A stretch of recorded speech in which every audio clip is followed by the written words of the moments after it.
Kosovska bitka je izgubljena prije 500-600 godina. Pa se gusla ono vijekovima, pa na kraju malte ne ispade to pobjeda.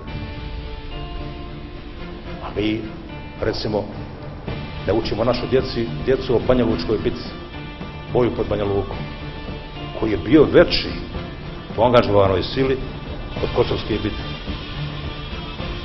Je Alipaša Hečimović okupio golobrade, mlade, bosanske momke, jer većina starih je bila po frontovima diljem Otomanskog carstva, i Donovu potuku Austro-Ugarsku vojsku, na jednoj bitci koja je bila veća od Kosovskog vojska. Skoro da ne znamo da se desila.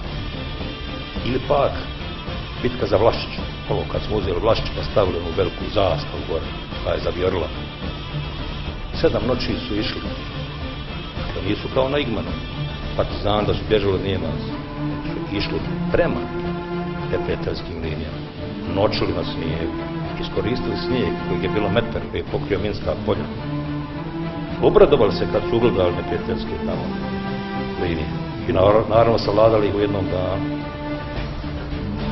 Dakle, trebamo biti ponosni na to vrijeme, sjećati se njegove. U vezi Bošnjaka, Bošnjaci moraju biti snažniji. Slobodan si samo ako možeš sam sebe odbraniti. Narod koji ne može sam sebe da odbrani, treba se zabrane za budućnost i slobodu.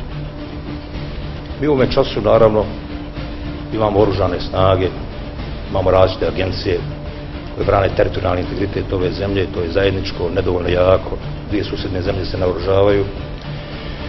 Moramo ojačati namjensku proizvodnju, komercijalno, ali i za ne daj Bože. Ja. I mislim da ćemo morati uvesti i predvojničku obuku ponovno.